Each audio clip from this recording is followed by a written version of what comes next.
A graça e a paz do Senhor e Salvador Jesus Cristo esteja com todos vocês. Meus queridos irmãos, é sempre uma alegria poder estar com os nossos irmãos, com as nossas igrejas, revendo o pastor Moisés, né, como ele disse, eu sou tio avô, né, porque com a ausência dos meus irmãos que faleceram, 3 irmãos já foram, eu assumo o ser avô de todo mundo. Porque os meus filhos não puderam desfrutar dos avós, nem o meu avô, nem o meu pai, nem o pai da minha esposa. E eu sei quanto faz falta o avô na vida das crianças, e então eu vou assumindo o avô de todo mundo, dando presente, mando dinheiro de vez em quando, esqueço, e assim vai. E agora com o Instagram, né, eles estão fazendo uns videozinhos do avô, né? Eu amo meu avô, meu pai é uma maravilha, mas o avô é o avô. Meu avô é pai 2 vezes. Aí eu mando para o pastor Samuel, ele fica doido da vida, né?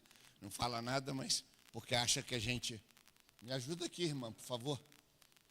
Volta. Deixa eu lhe atrapalhar. Eu sou muito estabanado, porque eu sou semente da raiz. E aí, se a semente não morrer, põe lá. É porque senão eu derrubo tudo. Eu já estou com medo aqui, ó. Eu estava pregando numa das nossas igrejas, eu dei um pulo no púlpito, o computador foi para o alto, caiu de boca para o chão. Graças a Deus não quebrou, está aí. Então é sempre uma alegria. E o pastor Moisés, ele foi, né, o meu seminarista, quando eu era o diretor da faculdade teológica, do interno. Depois eu levei ele para Portugal comigo, joguei ele no fogo lá dos ciganos, né, e ele foi sendo forjado nesse tempo. E como eu brinquei, e ele falou, eu sou a semente da raiz, porque a raiz só existe depois que a semente morre, né, e eu estava lá como semente, e aí foi vindo a raiz, e nós estamos aqui hoje para a graça do nosso Senhor e Salvador Jesus Cristo. A palavra de Deus no livro de João, capítulo 15, verso 4 e 5, que é muito conhecido de vocês todos, né? É a versão Almeida, revista e corrigida que nós estamos usando, pelo menos no texto base. Ela diz assim: está em mim e eu em vós, como a vara de si mesmo não pode dar fruto, se não estiver na videira, assim também vós, se não estiverdes em mim. Eu sou a videira, vós as varas. Quem está em mim e eu nele, esse dá muito fruto, porque sem mim nada podeis fazer. Eu queria que os irmãos me ajudassem, de vez em quando eu vou pedir para você repetir algo, é a minha metodologia de pregação, uma das metodologias, então você vai me ajudar. Diga, por favor, raízes profundas, frutos permanentes. Agora olha para quem está ao seu lado e diga para ele: raízes profundas, frutos permanentes. Neste texto do Evangelho de João, Jesus usa a metáfora da videira e dos ramos. A intenção de Jesus nesta metáfora é ensinar a importância da conexão com Ele para a nossa vida espiritual. Assim como o ramo, que é um galho, que é um pedaço da videira, ele precisa da videira, ele precisa estar conectado com a videira para que ele possa continuar sobrevivendo. E para que ele possa continuar dando fruto, nós, que somos os ramos, no sentido figurado, no sentido espiritual, precisamos de Jesus para continuarmos dando frutos espirituais e também frutos de vidas transformadas pelo poder de Deus. Quem está em Cristo e Cristo está nele, dará, diz o texto, se você continuar lendo e entendendo toda João 15, que fala sobre a videira, ele dará muito fruto, pois sem Jesus nada podemos fazer. E nesse texto, especialmente nos 2 versículos que eu li, eu não li todo o capítulo, esta mensagem ela está contida no capítulo 15, e nós temos mais 11 mensagens contidas aqui no capítulo 15, que nós estamos desenvolvendo na região, e desenvolvemos lá na 5ª região, e agora estamos desenvolvendo na 3ª, né? Pastor Moisés nos ajudou na época, e entre essas 12 mensagens, essa está inserida. E como o título de hoje era Raiz, né? Quando eu soube que era raiz, a gente logo vai buscar em Deus o que falar, e eu me lembrei dessa passagem aqui, e dessa mensagem que fala sobre raiz, e então eu vim para cá. E nós encontramos então, nesses 2 versículos, 3 verdades, pelo menos, para a vida do crente raiz. Mas não só para a vida do crente raiz, para a vida de qualquer crente que quer ter raiz. Primeiro, raízes profundas e conectadas. Diga, raízes profundas e conectadas. Vocês têm que falar bem bonito, né? Eu falei ali ainda há pouco que como o culto é raiz, eu vou ser muito pentecostal, né? Não sei se eu vou ser hoje, mas normalmente eu sou muito pentecostal, eu falo muito alto, eu falo muito forte, né? Então ninguém vai se assustar, porque o pregador pentecostal, ele é raiz, aquele de fogo, que gritava, berrava, dava uns pulos, né? Eu tenho evitado pular por causa da idade, a gente vai ficando mais velho, a coluna geme, reclama, então eu tenho procurado. Mas eu costumo dizer que eu consigo falar mais alto que todo mundo sem microfone. Raízes profundas. Está vendo? E conectadas. Eu sou do tempo do pastor Onésimo Laranjeira, que ele dizia, eu não preciso de microfone. Né? Eu nunca usei essa expressão, mas eu ouvi ele falar muitas vezes. E, na verdade, numa igreja desse tamanho aqui, eu não preciso de microfone. Né? Raízes profundas e conectadas. É fundamental que as raízes estejam vinculadas às bases para a sua subsistência. Nenhuma árvore poderá subsistir se ela não tiver raízes profundas em uma base sólida, em uma base firme. Nenhum prédio poderá ser edificado se ele não tiver fundamentos profundos. Quanto mais alto é um prédio, normalmente também mais profundo são os fundamentos.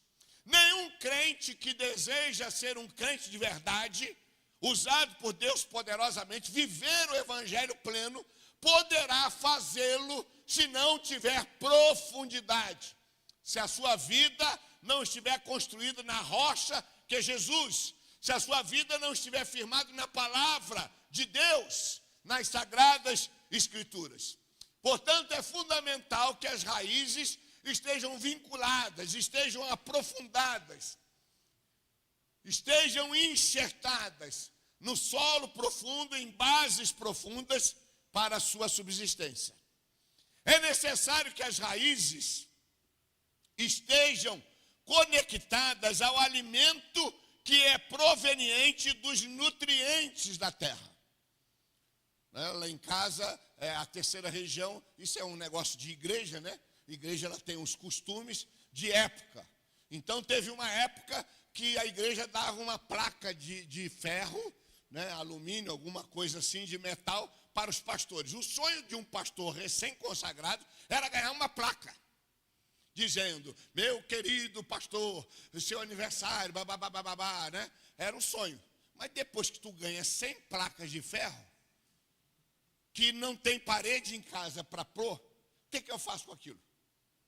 Mas era onda. Aí depois a igreja passou para a onda da caneca, a onda do Boticário Natura. Eu não aguento mais ganhar Boticário Natura. Eu já tenho Boticário Natura para a vida toda e eu dei muito. Né? A onda da toalha, a onda do Cacau Show. Jesus querido, não aguento Cacau Show, porque eu não como doce. A onda da caneta. Eu tenho lá umas 20 canetas Montblanc. da orquídea. E a orquídea é uma coisa linda na hora que tu recebe. Depois de um tempo, e a minha esposa não tem muita mão para cuidar de flor. Não tinha, ela aprendeu. E aí eu tive que cuidar das orquídeas. E lá em casa tem um orquidário. A minha varanda virou um orquidário. Não dá nem para entrar na varanda de tanta orquídea. E está tudo florida. Mas a orquídea, quando você ganha, ela vem cheia de adubo químico, cheio de cuidado lá do floricultor, e espremida num vasinho pequenininho, e ela não é flor de vaso, ela é flor parasita. O que significa isso? Ela gosta de ficar presa em outra árvore, em outro lugar, para que ela possa comer a seiva daquela árvore, tirar a energia daquela árvore ou daquela pedra. Ela não gosta de sol direto, ela gosta de luz, mas não gosta de sol. Ela gosta de um lugar úmido, mas com muita luminosidade. E aí eu tinha que ficar tirando ela do vasinho, passando por um vasão, colocando pedra, porque ela não é plantada em terra, colocando pedaços de madeira. E finalmente agora eu fiz o meu sonho, mas ainda não consegui transportá-las. Eu arranjei um tronco de árvore enorme. Um irmão fez o buraco no meio para mim, ficou tipo um vaso, que eu vou pôr elas no tronco. Mas só cabe umas 4 ou 5, eu tenho umas 20. E o tronco pesa, que é um negócio de louco. Quando botar a orquídea com as outras coisas, e úmido, vai ficar um negócio de doido. E por que o senhor não trocou? Porque elas estão todas bonitas, florido, e eu não vou mexer com elas agora, porque pode magoá-las. Mas o que eu quero dizer é que essas orquídeas só estão bonitas porque elas estão enraizadas, elas foram trocadas por um vaso maior. Eu coloquei adubo químico, eu coloquei adubo natural, eu coloquei pedaços de madeira, eu coloquei pedra. Eu comecei a orientar a irmã Márcia para não pôr muita água, porque elas não gostam de muita água, elas gostam de umidade, mas elas não gostam de ficar ensopada. Eu coloquei elas na varanda, e a minha varanda tem cortina de vidro, então a minha varanda é uma verdadeira estufa. Elas estão lindas, floridas, mas elas estão tirando o seu nutriente dos elementos que foram colocados ali no vaso, que foram dados a elas, e por isso elas crescem, e por isso elas florescem, e por isso elas estão bonitas, além do cuidado natural de aguar, de trocar, de conversar com elas, essas maluquices que alguém diz, né? E falaram para minha esposa que tem que conversar com a flor. E ela ficou doida.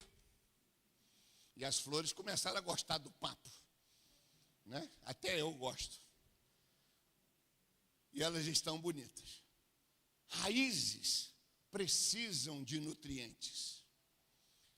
Para que a planta cresça, para que a planta floresça, para que a vara da videira possa prosperar, possa florir, possa se alimentar, possa produzir frutos, ou seja, a uva, ela precisa estar ligada à videira. A videira precisa ser forte, a videira precisa estar em boa terra, a videira precisa ter nutrientes para que ela passe para as varas. E o que acontece às vezes com alguns dos nossos irmãos e das nossas igrejas e até mesmo dos nossos clérigos, pastores, missionários e etc. É porque num período da vida eles se dedicam à oração, eles se dedicam à leitura bíblica, eles têm sede e fome de Deus, eles clamam dia e noite, eles passam noite em claro, nas vigílias, nos montes, eles fazem jejum, eles abrem mão de tudo, do churrasco, do jogo, do futebol, porque eles querem estar com Deus, eles estão motivados, eles estão queimando em seus corações pela presença do Espírito Santo, pela leitura da palavra, pelo culto da igreja, pela comunhão com os irmãos, ou seja, eles estão se nutrindo. da palavra, da oração, do jejum, da leitura bíblica, da meditação, do estudo na escola bíblica, dinâmica, não mais dominical, porque algumas igrejas nem sempre a escola é no domingo, mas continua tendo. Eles leem livros que falam de Deus, que trazem experiências, eles se assessoram ou começam a se relacionar com outros irmãos que estão vivendo o mesmo momento. E aí eles estão sempre bonitos, cheios da presença de Deus. E aí florescem a graça, a manifestação de Deus. E depois da flor, o que vem? O fruto. O fruto de vidas transformadas. A Bíblia fala sobre o fruto do Espírito. Ele começa a viver os frutos do Espírito. Mas a Bíblia também fala sobre o fruto que são os dons espirituais. Ele começa a ser, manifestar na vida deles os dons espirituais. Mas a Bíblia também fala do fruto de vidas transformadas. E ele tem sede, desejo de ganhar vidas, de levar os seus familiares, os seus irmãos, os seus amigos a Cristo, os seus colegas de trabalho, da faculdade, do emprego, da escola. Ele tem isso.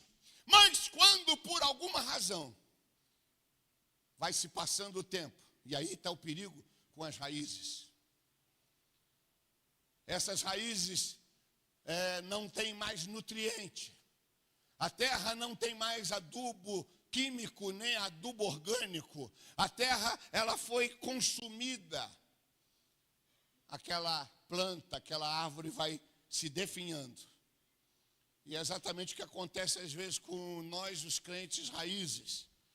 Que nós nos acostumamos com o culto, nós nos acostumamos com Deus, nós nos acostumamos com a igreja, nós nos acostumamos a vir à casa do Senhor, e a idade vai chegando, a velhice vai chegando, os problemas naturais da idade vai chegando, o cansaço vai chegando. Né? Eu estava brincando antes com o pastor Moisés, ele falou, eu não vou no culto amanhã não. Você está doido? Nós saímos aqui da festa, a gente veio para uma festa, sai daqui mais de meia-noite, até eu dormir, eu levo umas 2 horas para dormir. Vou acordar cedo, porque eu sempre acordo cedo, 6h30 já estava acordado, mesmo dormindo quase 2 horas da manhã, e mesmo acordando 5 horas da manhã para ler a Bíblia e orar, porque eu acordei, não tem jeito, e aí eu vou para o culto 9 horas, você está de brincadeira. Nós vamos sendo acometidos pela idade, pela velhice, pelo cansaço, pelo costume, pela tradição, por aquilo que era, mas não é mais. E alguns crentes raízes, né? Eles até, mas a igreja era melhor assim. Era a igreja da sua época. Eu estava brincando, né? Eu esqueci o nome do nosso ministro de louvor, me perdoe. O Fernando, desculpe, Fernando, eu sei seu nome, mas agora falhou. Eu falei assim, isso aqui não é raiz. Isso aqui não é raiz. Até 1986 eu dirigia culto na igreja raiz. A maior igreja metodista wesleyana, que é a Central de Petrópolis, em 86 não tinha um instrumento. Tinha um microfonezinho fajuto, com uma caixinha quadradinha desse tamanhozinho, para poder pregar para 2.000 pessoas. E aí um menino da igreja começou a aprender violão, e quando a gente ia tocar os hinos, tinha que tocar metade do hino, porque ele só sabia metade. Ou então era o Joaquim, e eu não lembro o nome lá, tinha 2 irmãos, um que tinha um cavaquinho que não sabia nada, o Deucleciano com um violão daquele pequenininho, e um outro lá que tinha um cavaquinho, mas que ele não tocava nada, aí fica plim, plim, plim, plim, plim, plim. Oh, meu Deus, que terror. E sabe como é que era o ensaio? O pastor da igreja chegava assim na frente, cumprimentava os irmãos com a paz do Senhor, fazia uma oração de abertura do culto, lia um texto bíblico, e depois que ele lia o texto bíblico, ele falava assim, agora vamos ter alguns corinhos com o irmão fulano de tal. E quantas vezes o irmão fulano de tal era eu? Ou a irmã Márcia. E aí tu chegava na frente, sem ensaio, sem instrumento, sem nada, e era aqui, ó, no peito e na raça. Em Jesus, em Jesus, não tinha bateria, não tinha violão, isso era raiz. Né?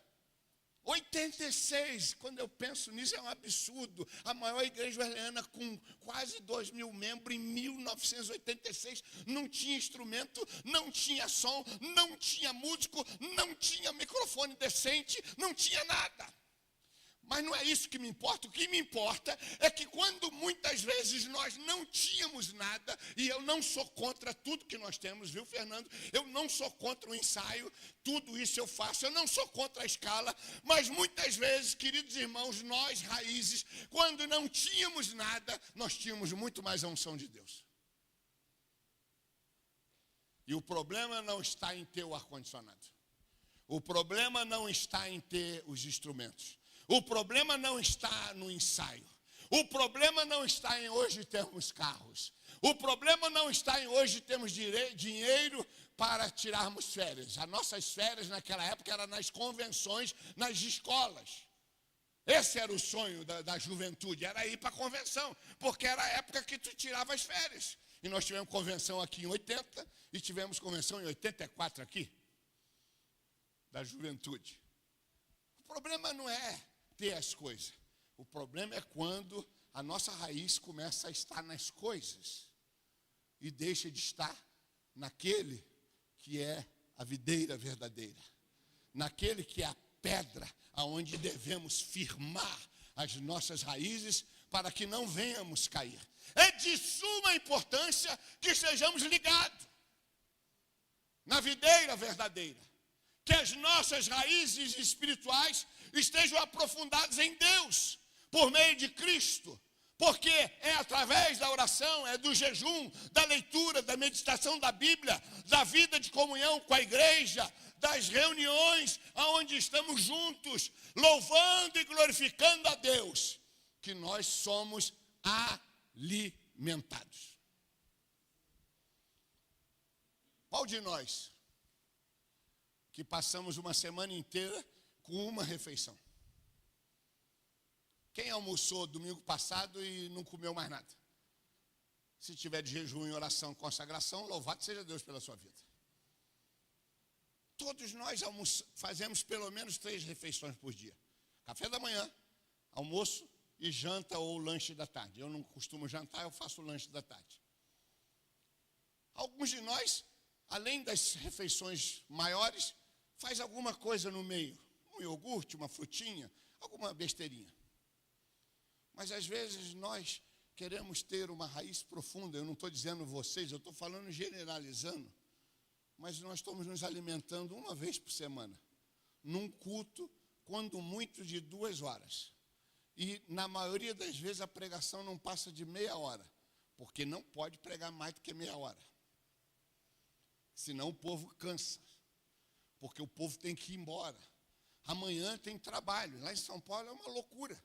Porque o povo acorda às 5 horas da manhã, 4 horas da manhã, anda 3 horas nos transportes para chegar no emprego. Tem que terminar o culto cedo. E muitas vezes, nessa afã de nós atendermos a necessidade do corpo físico, que não é pecado, do descanso, para que possamos produzir no trabalho, na escola, nós deixamos de atender o corpo espiritual. E aí o apóstolo Paulo, ele já disse, né? Quando a carne é fraca, o espírito é forte. Todas as vezes que nós temos uma imersão nas coisas de Deus, seja no retiro, seja, vai ter aí o treinamento de servo, seja um treinamento que às vezes leva um dia inteiro, ou seja ali no concílio que nós ficamos 3, 4 dias envoltos nas coisas de Deus, ou num retiro de pastores, ou num evento da igreja que passa 2, 3 dias, que era muito comum antigamente,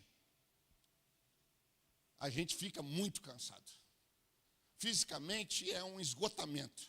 Às vezes a gente chega em casa e está morto, está só, como diz o ditado, né? Não sei, aqui em Minas é diferente, pode ser que vocês não falem, o pó da rabiola.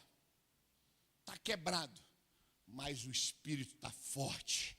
A presença de Deus é tremenda, é extraordinária. Por quê? Porque nós subjugamos a nossa vontade, nós subjugamos o nosso corpo a Cristo e nós então nutrimos a nossa vida com a palavra, com o culto, com o louvor, com a adoração, com a comunhão entre os irmãos, com o relacionamento, com as orações, com os milagres que vão acontecendo no culto, com as orações que vão movendo as mãos de Deus. E nós às vezes chegamos, porque somos crentes, vimos a igreja de todo o coração, mas muitas vezes cansado pela luta da vida, pelos problemas desse tempo presente, que é um tempo de urgência, de correria, de loucura, e chegamos porque temos que vir. Mas quando nós saímos nutridos, alimentados, abençoados, edificados, curados,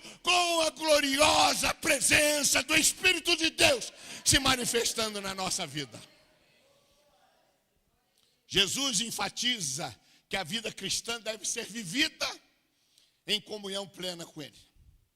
A videira verdadeira, e assim nós estaremos também ligados ao Pai. Ele deseja que estejamos ligados em plena comunhão com o seu corpo, a igreja, pois nela teremos apoio e orientação para vivermos a plenitude da videira. Me desculpe que eu vou falar, não fique triste comigo, eu sei que não serve nem para você, mas serve para te ajudar. Eu não acredito em crente fora do corpo. Sabe aqueles crentes que estão dizendo assim, não, mas eu sou crente, mas não preciso ir na igreja. Veja bem, está aqui o pastor Jefferson e sua esposa. Fiquem em pé, por favor, o casal bonito. O bonito se refere a ela. O casal se refere aos dois. Dá uma viradinha para lá. Vira. Agora pode sentar. Vocês conhecem eles, eu sei disso. Mas eles se converteram lá em Curitiba, com a gente lá, com o pastor Samuel, comigo, e nos tornamos pastores e membros, e pastores, e companheiros, e irmãos. Não é? Pelo tempo que vivemos juntos. O que acontece? É impossível, preste atenção, é impossível eu amar o pastor Jefferson e não amar a Dani. Impossível. Como é que alguém ama um marido e não ama a esposa? Como é que alguém chega para mim aqui e diz assim, eu amo o senhor, mas não ama a Márcia? Ou como pode alguém amar a Márcia e não me amar? Mesmo que num primeiro momento você prefira a Márcia, prefira a Dani, por uma questão de edificação, de comunhão, e você esteja um pouco assustado lá com alguém, no meu caso, a irmã Márcia, ela tem um jeitinho mais suave, mais agradável, de sempre estar dando um presentinho, de sempre estar sorrindo, e eu sou mais firme, falo mais forte, bato muito, então assusta. Mas com o passar do tempo, porque você ama ela, você consegue me amar, consegue a ver as minhas qualidades. Eu estou falando isso para dizer o quê? Como pode alguém dizer que ama Jesus e não ama a noiva de Jesus? Como pode alguém dizer que vai para o céu, que ama Jesus, que é salvo, e não ama a igreja de Cristo, que é a noiva? É impossível você amar um e não amar o outro. Como pode alguém amar um casal e não amar os filhos? Ou como pode alguém amar os filhos e não amar o casal? Se isso acontece, normalmente abre o olho. Tem alguma coisa que não vai bem. Vou até dizer, quando você ama alguém, até os teus bichos amam. Na casa de gente que não tem a presença de Deus, quando eu chego, os cachorros estão tudo endemoniados. E às vezes, muitas vezes eu falei, está repreendido em nome de Jesus. Aí o cachorro pegou, botou o rabinho entre as pernas, entrou lá debaixo de um lugar qualquer e ficou escondido. Porque está possuído, está endemoniado, está cheio de espírito maligno, porque é uma casa conturbada, é uma casa cheia de trevas.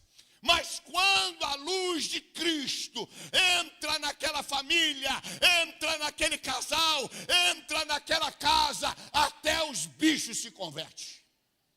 E eles passam a se relacionar com você. Então, veja bem, não há possibilidade de alguém estar em Cristo e não gostar da igreja. E de não amar a igreja. Às vezes eu brinco que eu sou igrejólatra. É uma brincadeira, evidentemente. Eu não idolatro a igreja. Mas eu amo a igreja. Eu amo estar na igreja. Eu amo ficar na igreja. Por que nós saímos tarde ontem? Porque era igreja, não era festa, era igreja. A gente está com os irmãos. Eu fiquei conversando com o bispo Bruno lá até tarde. Eu nunca tinha visto o Bruno na minha vida. Não tinha a mínima noção de quem era o bispo Bruno, mas ele sentou do meu lado, nós começamos a bater papo.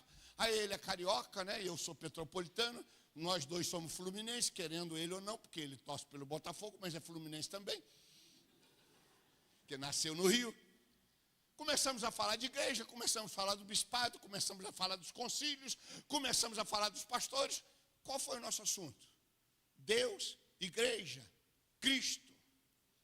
Ações episcopais, problemas episcopais, porque nós amamos a casa de Deus, nós amamos a noiva de Cristo, porque a noiva de Cristo é o próprio Cristo. O que é que nós aprendemos quando nós casamos? Você deixará pai e mãe, tornar-se-á uma só carne com a sua esposa ou com o seu esposo. A igreja se tornou uma só carne com Cristo, ainda que o casamento final não tenha sido efetuado. Então, quando alguém não gosta da igreja, não gosta de Cristo. Crente raiz gosta de igreja. Crente raiz gosta das coisas de Deus. Crente raiz gosta de oração. Crente raiz gosta de jejum. Crente raiz gosta dos encontros. Crente raiz gosta de ler a Bíblia. Crente raiz gosta de receber irmãos em casa. Crente raiz gosta de fazer pudim para o bispo. A Renata quis fazer, eu falei, não faz não, precisa não.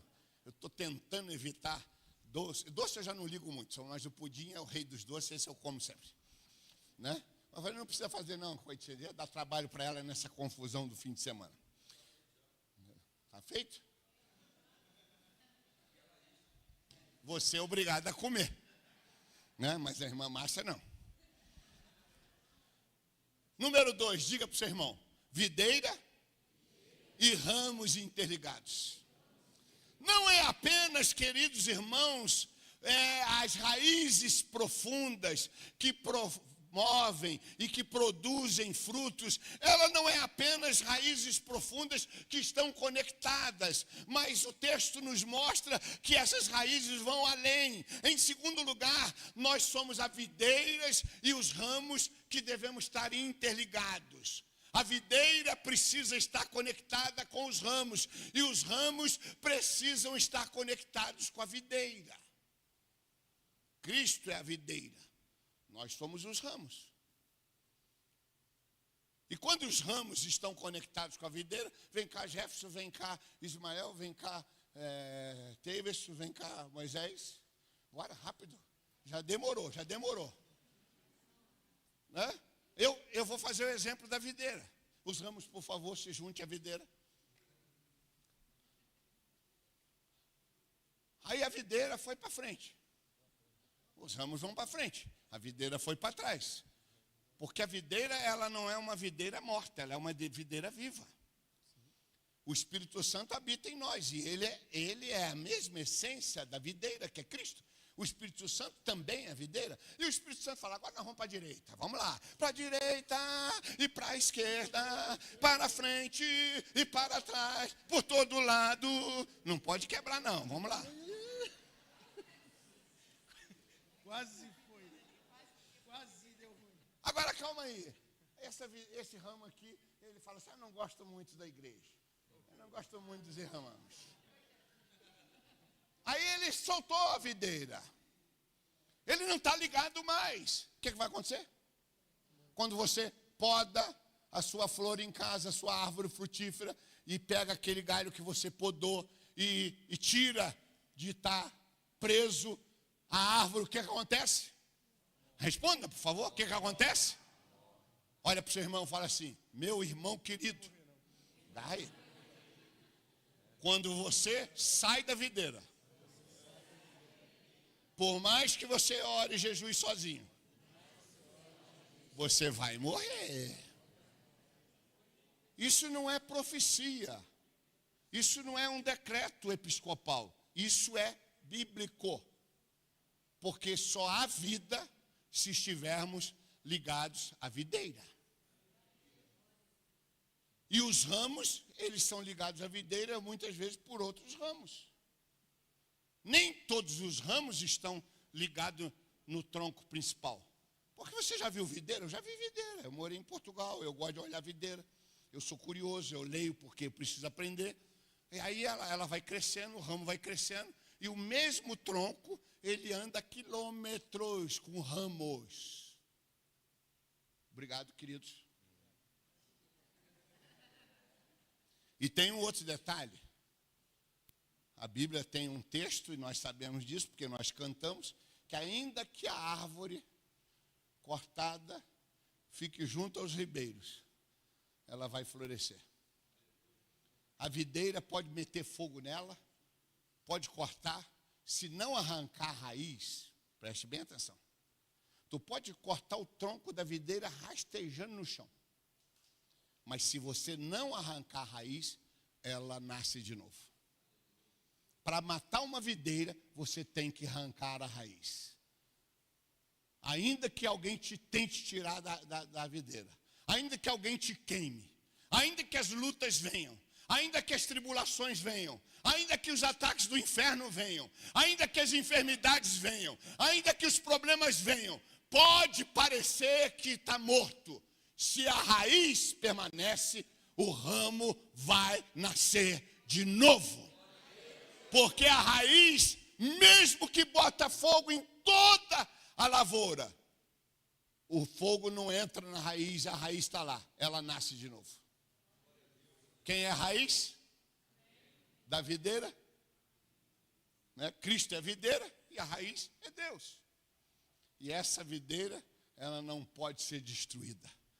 Ela venceu o pecado, ela venceu as doenças, ela venceu a morte, ela venceu o inferno, ela está sentada à direita de Deus Pai, intercedendo por todos os seus ramos. O inimigo, ele pensa que vai destruir a videira, ele pensa que vai queimar e destruir com os seus ataques, mas se você continuar crendo, se você continuar firme, não vai morrer. Jesus é a videira, a fonte de vida e poder. Jesus tem suas raízes ligadas ao Pai. Em João 10,30 ele declara esta realidade absoluta. Eu, Jesus falando, e o Pai somos um. Não tem como separar a raiz da videira e a videira da raiz. Assim como Jesus é a videira, nós, os discípulos, somos os ramos. E somos dependentes dele para frutificar.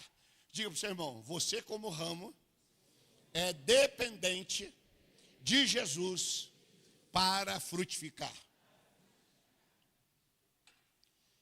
Eu nunca tive o costume de beber água durante a mensagem. Eu não gosto. Né? Mas a Fono falou que a gente que fala muito precisa estar sempre aguando as cordas vocais. Então eu comecei a fazer isso, mas eu esqueço. Né? Até eu não gosto muito, porque se pôr aqui, eu já tinha derrubado. Né? Eu sei disso. Continuando. O ponto central do texto, base, o ponto principal, a mensagem absoluta contida no verso 4 e 5, é que sem Jesus, sem a sua presença, sem o seu poder, sem relacionamento íntimo, profundo com Jesus, nós nos tornamos ou somos infrutíferos. Porque o fruto não é resultado da nossa força. O fruto não é resultado da nossa seiva. O fruto não é resultado porque somos videiras. E somos, porque o ramo está ligado. O fruto é resultado da seiva que vem da videira. O fruto é resultado do poder que vem da videira.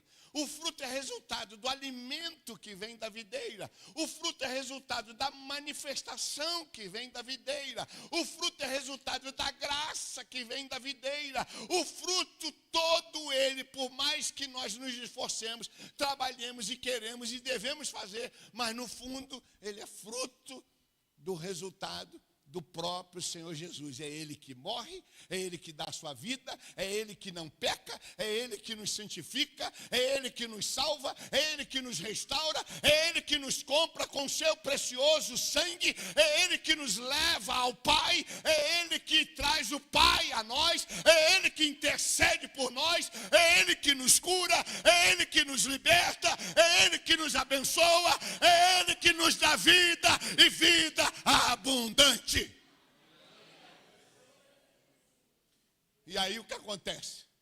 Se você querer dar fruto, mas sem estar na videira, sem orar, sem ler a Bíblia, sem manter comunhão com a videira, sem manter comunhão com os ramos da videira, sem frequentar a casa de Deus, sem ler a palavra de Deus, sem estudar a palavra de Deus, sem perdoar os irmãos que nos ofendem, sem amar até aquele que não merece ser amado.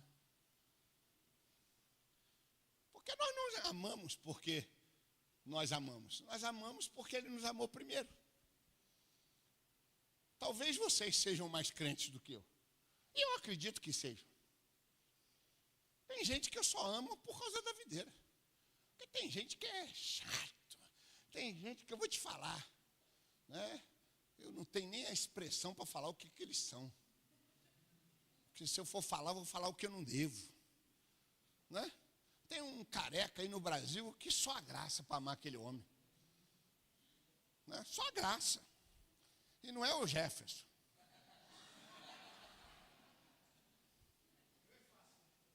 Tem pessoas que você ama por causa de Jesus.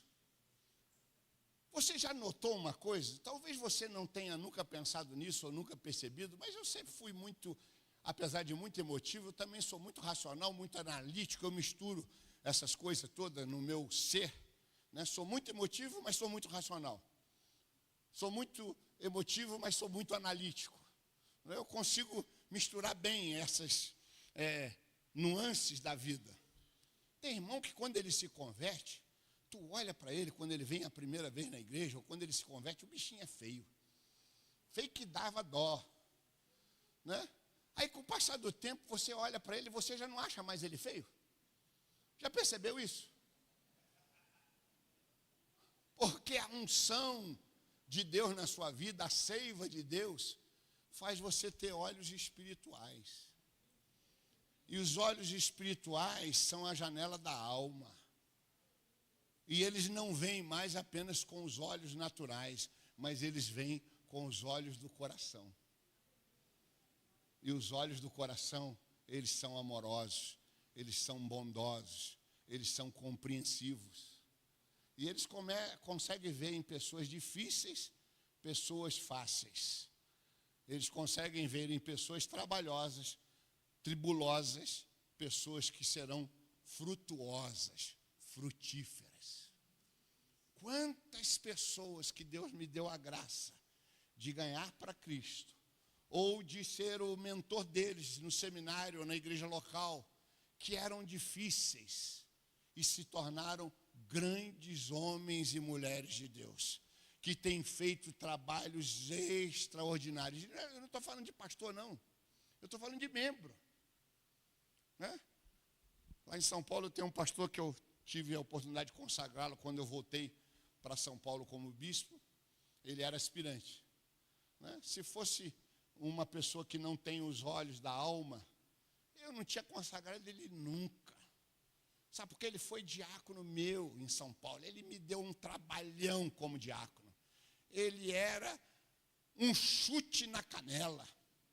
Era o perturbador na junta diaconal. E olha que eu faço tudo de acordo com a lei. Eu sou enjoado. Eu não dou um passo fora da Bíblia e do estatuto. Tudo que eu vou fazer eu mostro. por que eu estou fazendo, aonde eu estou fazendo. Mas ele era tribuloso, né? Faltava uma conversão genuína. Mas eu, mesmo às vezes sendo desacatado por ele, perturbado, eu amei, continuei amando, porque o amor não é seu, querido. O amor não é meu, ninguém tem amor em si mesmo. Deus é amor, todo amor procede de Deus. E quem está em Deus ama. Quem está em Deus ama. Porque toda a essência de Deus, todo o caráter de Deus, tudo que Deus é amor. E quando eu estou ligado nele, eu passo a receber amor. Então eu consegui amar esse moço mesmo me dando trabalho. E quando eu volto agora, ele é candidato. Era a hora de eu ir à forra. Não vou consagrar não, seu miserável. Mas a comissão examinou ele. Eu examinei a vida dele para ver se ele tinha mudado. E a gente percebeu que ele mudou. E eu o consagrei. E passando um tempo, eu tinha lá uma situação muito problemática, que só me dava dissabor. E eu falei com o presidente daquela associação nossa. Vamos colocar o fulano de tal, de executivo lá, nosso executivo. Nós vamos resolver o problema. E nomeamos ele, o executivo de uma associação beneficente que nós temos em São Paulo, muito grande, cuida mais de 250 crianças. Nunca mais eu tive problema. Porque ele é extremamente competente, ele é extremamente capaz. E agora que ele está convertido, ficou uma bênção. Né? Me ama de paixão, aquele que me deu trabalho. Uma vez a reunião pegou fogo, né? Quando eu cheguei em casa, e a casa da igreja era do lado da sala de aula, né? A irmã Márcia, com aquele jeitinho dela, bem delicado, tem que tomar cuidado aí, porque os vizinhos vão ouvir. Vão ouvir o quê? O fulano de tal, ele estava brigando. Eu falei, não, ele não estava brigando, você não conhece o jeito dele, que fala alto, não sei o quê. Mas ele estava brigando mesmo, ele era mal criado. Mas eu não vou botar veneno na minha esposa, né? Então a gente tem que passar o rodo ali e enxugar a encrenca. Ele tem sido uma bênção. Mas por quê? Porque ele foi amado. Aquela vara que está ligada na videira, ela vai ter o amor que desce da videira, que passa por ela e que vai florescer e frutificar amor para muitas vidas. Sabe aquele vizinho terrível que você tem? Eu já tive. Eu não estou contando experiência aqui, por causa do tempo, a gente se preocupa. Mas para lá em Porto Velho, os vizinhos jogavam lixo dentro da igreja. E não era qualquer lixo. Calcinha, preservativo usado, aquele negócio que as mulheres usam, que eu esqueci o nome, absorvente. Eu pegava a vassoura, varria tudo, recolhia e ainda perguntava, tem mais lixo? Eu quero recolher para vocês. E porque eu amei aqueles vizinhos atormentados, daquele cortiço, alguns se converteram e até se tornaram pastores. Né? Teve gente que nos ameaçou de morte. Teve gente que nos perseguiu. Não é perseguição qualquer não, perseguição violenta. Mas nós amamos, nós oramos, porque o que está em nós não é nós mesmos, mas é o próprio Senhor Jesus, que habita em nós e por meio de nós. E aquelas vidas foram transformadas. Terceiro, diga para o seu irmão, terceiro. Repita bonito, terceiro. Quando você repete, você guarda mais. Por isso que eu uso essa estratégia da repetição. Ramos permanentes e frutíferos. A comunhão com Jesus conduz a seiva pelas varas. Coloca a mão no seu irmão do lado, por favor. Pega o seu braço direito e coloca no irmão. Não abraçando não, assim. Vem cá, Moisés, me ajuda aqui. Eu quero que você ponha assim, ó, tipo assim, ó, no irmão. O que eu falei? Fica aí, não sai da posição. Aqui, ó, ele está sozinho. Põe a mão nele aí. Isso, põe a mão nele. Senão, se ele ficar sozinho, ele não vai receber a seiva, ele vai morrer. Você não pode abandonar ele, tadinho. Né? O que eu falei? Ramos permanentes e frutíferos. A comunhão com Jesus conduz a seiva pelas varas. Faz assim, ó. Dá uma empurrada. E se a seiva passando. Você já teve a experiência? Crente raiz já teve essa experiência. Vem cá, Fernando. Eu gosto de usar sempre alguém para me ajudar. Crente raiz já teve essa experiência. O Fernando é um crente que não está muito avivado. Né? É um crente meio bola murcha, meio chuchu. Né? Se põe no camarão, pega gosto de camarão. Se põe lá na carne seca, pega gosto de carne seca. Mas aí o crente meio chuchuzinho, ele está lá na hora do culto, do lado do crente fogo. Hoje eu vou ser o fogo, tá? Aí começa o culto. Aí o pastor ou o dirigente de louvor, que nem ele faz, dá a mão, irmão pro irmão, aí, vamos orar junto. Aí tu começa, o Senhor, não sei o quê.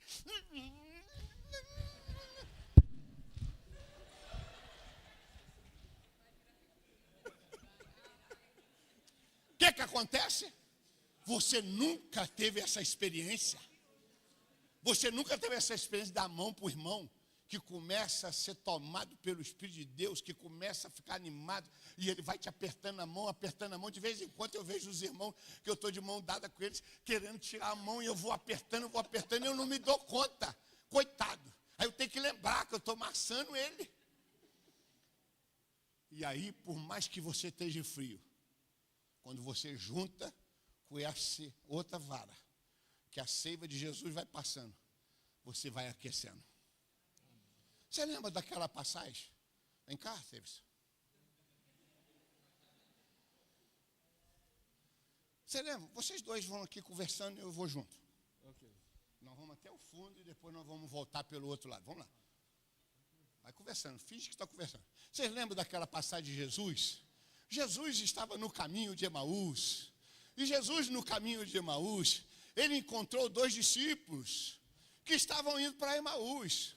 E Jesus então perguntou para eles: o que vocês estão falando? E eles falam assim: mas o senhor é o único que não sabe o que aconteceu em Jerusalém? Como que mataram Jesus e crucificaram ele e etc e tal? E aí Jesus começou a falar com eles da palavra, e eles começaram a ser tocados. E então, quando chegou mais num caminho lá na frente, o que Jesus fez? Jesus fingiu que ia e não foi, e então se afastou deles.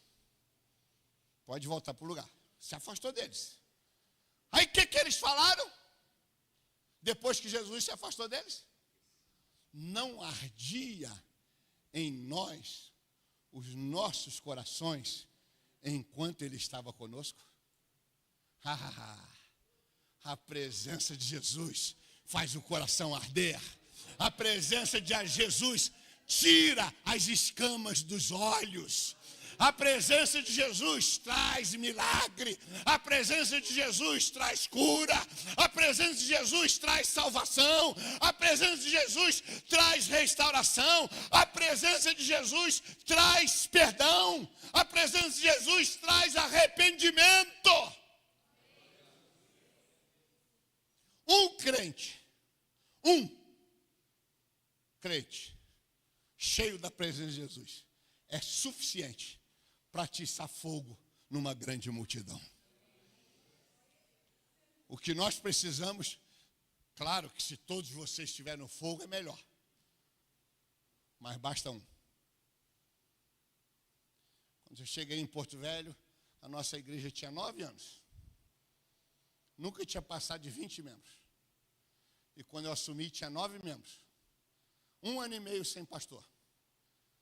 Só por graça e misericórdia que eles ficaram lá.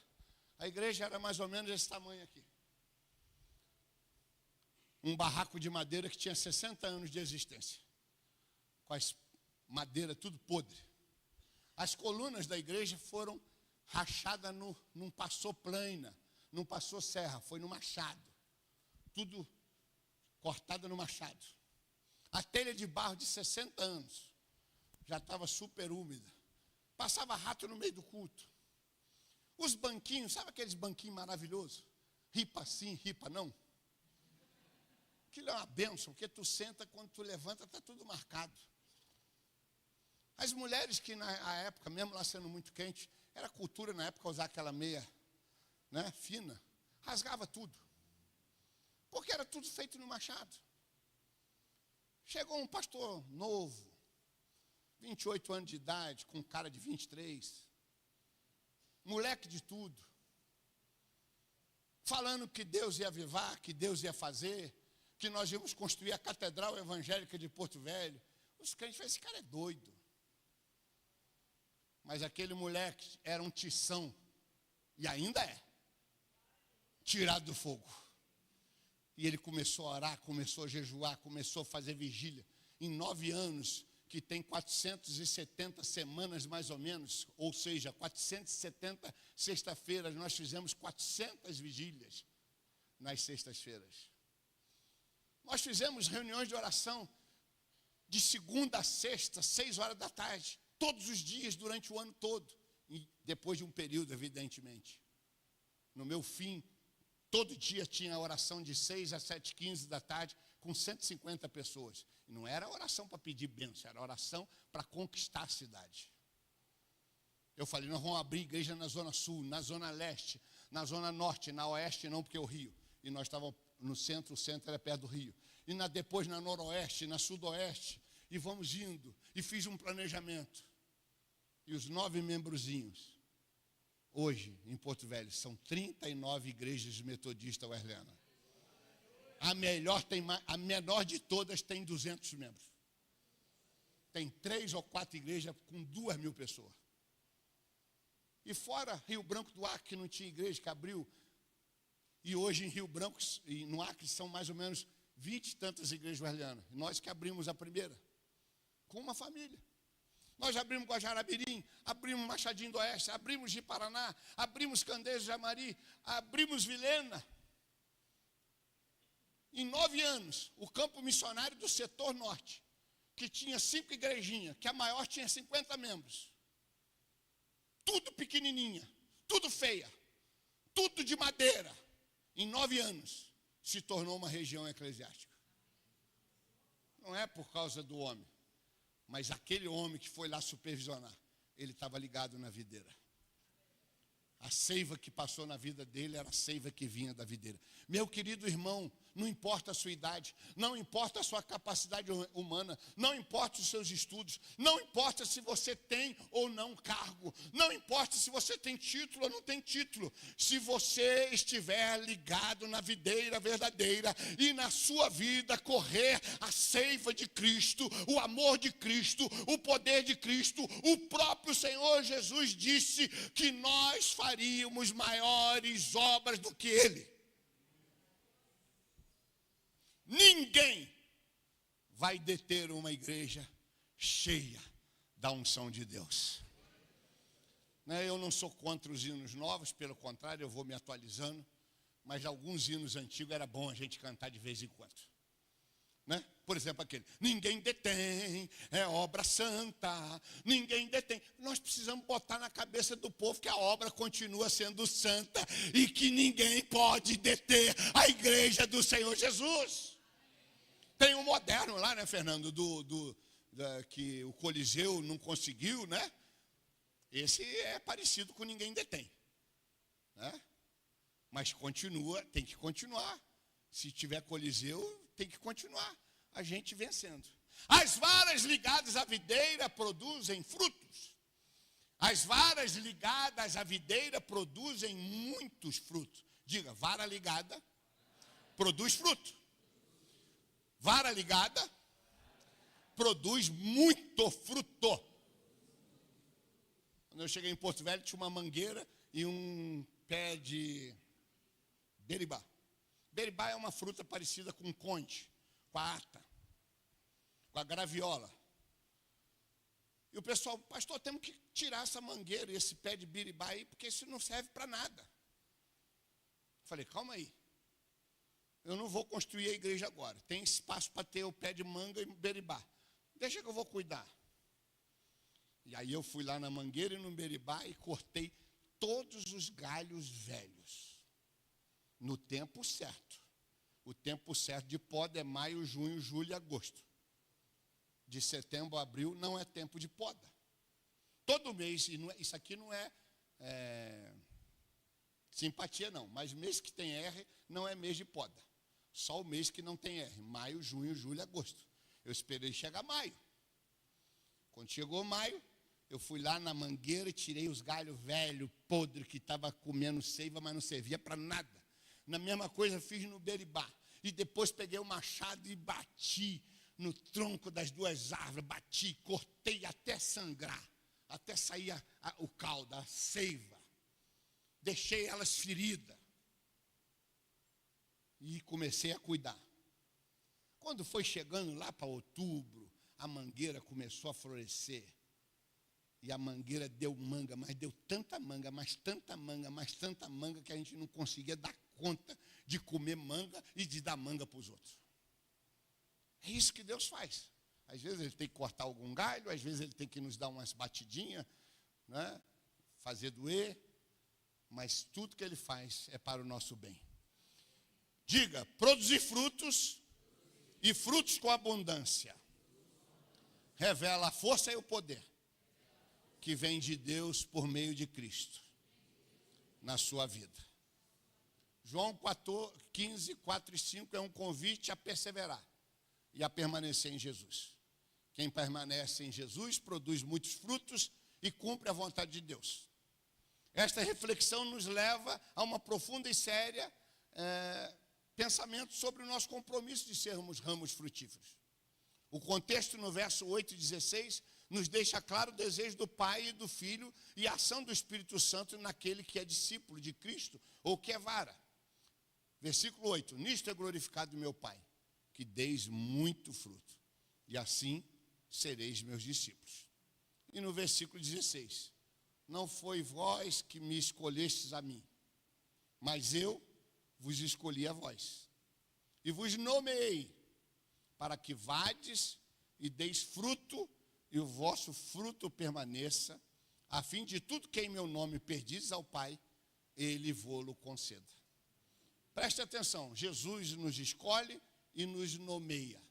Não é uma ação nossa, é uma ação dele. A nossa reação a Cristo sempre é fruto da ação dele a nós. Deus certamente hoje está indo ao seu encontro. Cabe a você responder. Eis-me aqui. Eu quero.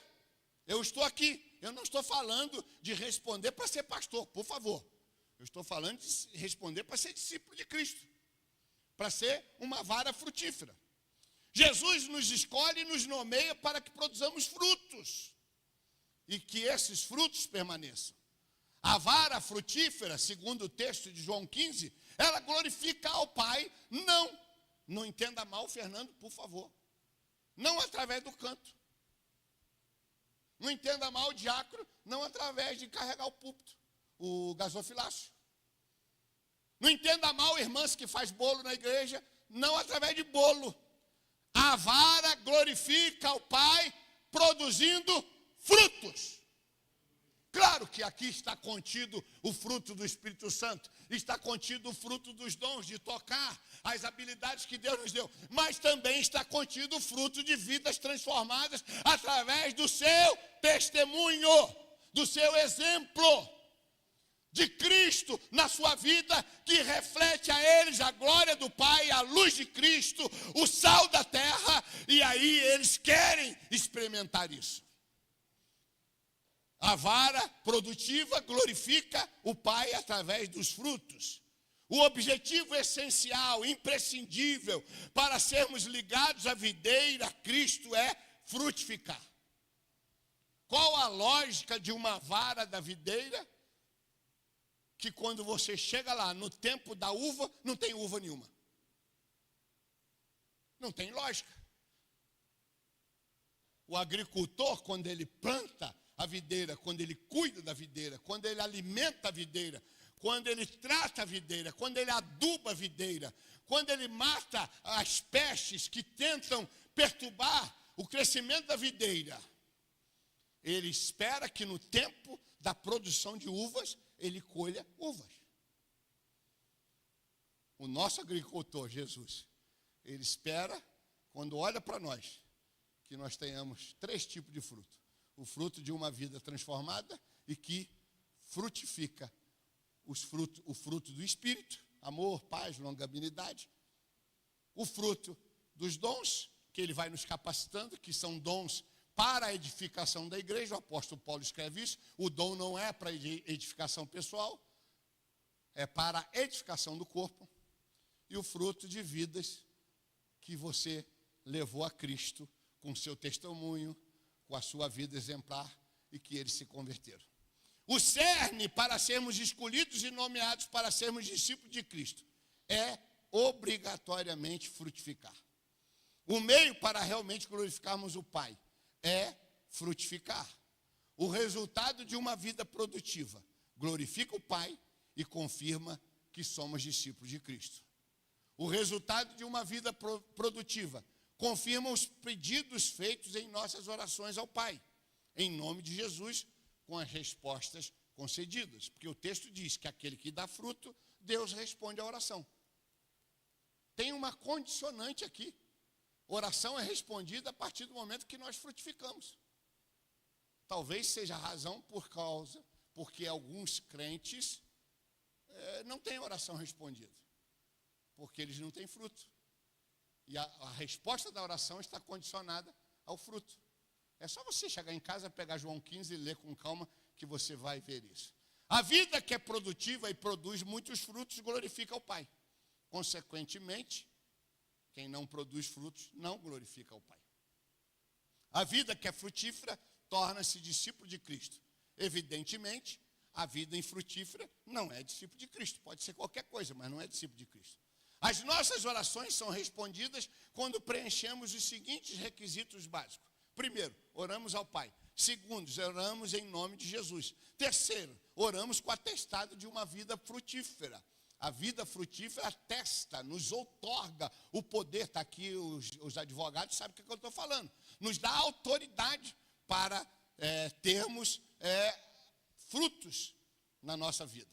Oramos com o atestado que nos foi outorgado por uma vida frutífera, que produz, então, frutos que permanecem. Essa igreja é uma igreja das mais antigas de Belo Horizonte. É uma igreja que tem sido frutífera através dos anos. Passaram vários bons pastores aqui e fizeram ministérios relevantes. Alguns mais, outros menos, isso é natural. Eu já estive aqui com alguns outros pastores, antes do pastor Moisés, antes do bispo Gilberto. Eu estive aqui com o pastor Dilon, eu estive aqui com o pastor Bartolomeu, em outras oportunidades. Porque quando eu vinha de Rondônia, muitas vezes eu passava por Belo Horizonte, que era o melhor caminho para mim, e eu me hospedava aqui e acabava pregando na igreja. Eu conheço um pouquinho dessa igreja. Ela tem sido uma igreja hoje de grande relevância no cenário da metodista wesleyana aqui na grande Belo Horizonte, não é isso? Você que é crente raiz está aqui há muitos anos. Quando se fala em crente raiz é porque é aquele pessoal que já está há muito tempo, que já passou por muitos momentos. A coisa extraordinária, alguns irmãos na igreja que passaram por pastor bom, me desculpe a palavra, não é a mais adequada, pastor não muito bom, até vou falar não muito bom, que fica melhor, né? Teve muita gente, teve pouca gente, construiu, não construiu, um comprou, o outro vendeu. Porque tem isso, né? Às vezes um pastor vem, compra, aí a gente está sonhando, comprou ali, aí vai aumentar, aí o outro vem e vende.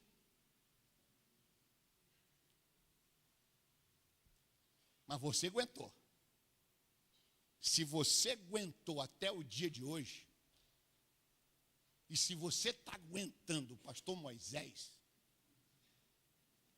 eu perco o sobrinho, mas não perco a piada. É sinal que a sua raiz não é uma raiz qualquer.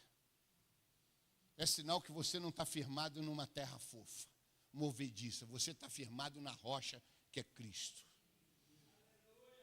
E nós temos certeza absoluta, não importa a idade, não importa se tem alguma doença que atrapalha, não importa se tem alguns impedimentos, às vezes, para poder ser mais ativo na igreja, porque a idade faz isso, é natural.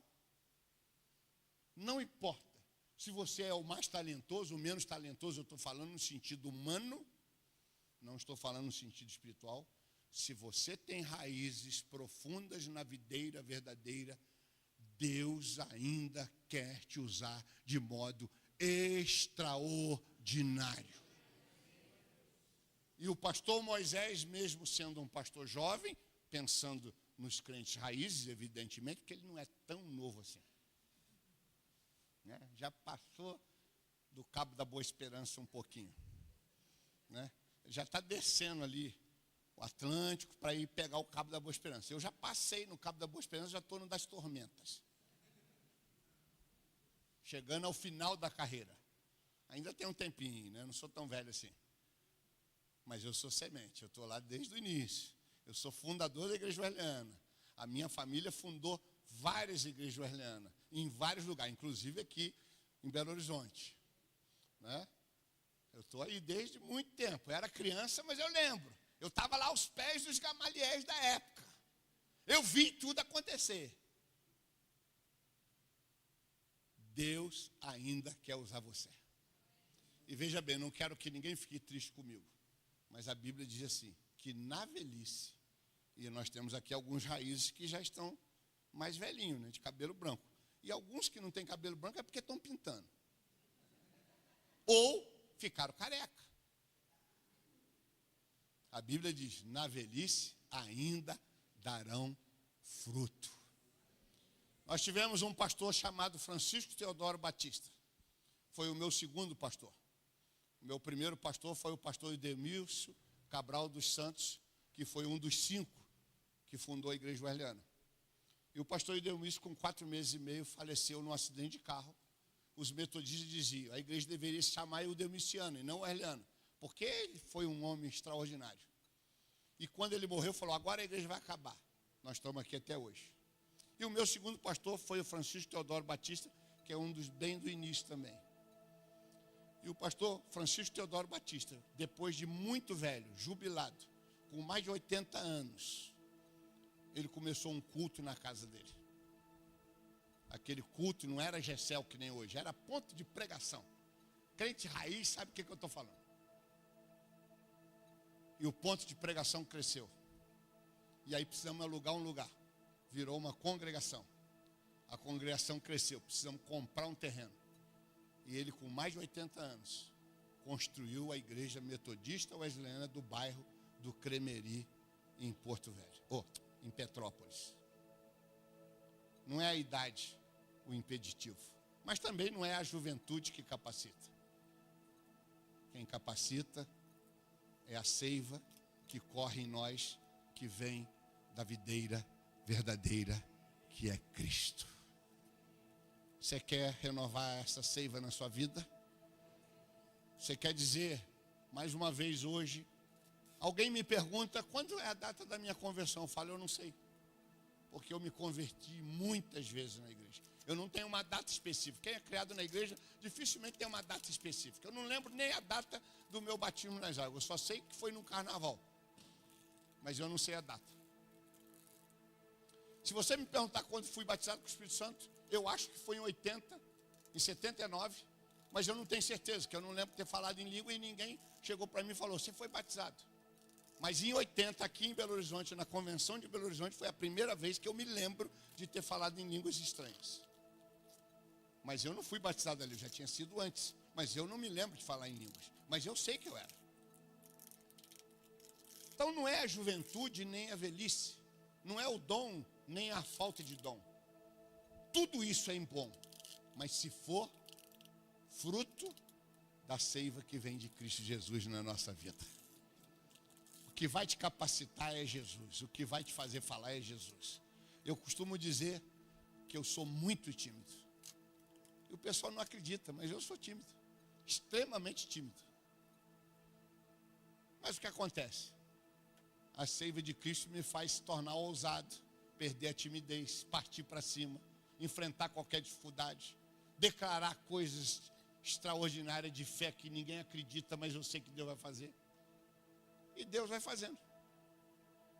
Né? Preguei agora terça-feira numa igreja e a moça depois, no final, uma das irmãs falou assim, eu pensei que isso ia contar a experiência do pastor Samuel, porque era sobre fé, né? E eu não contei, eu contei uma porção de experiência e não contei.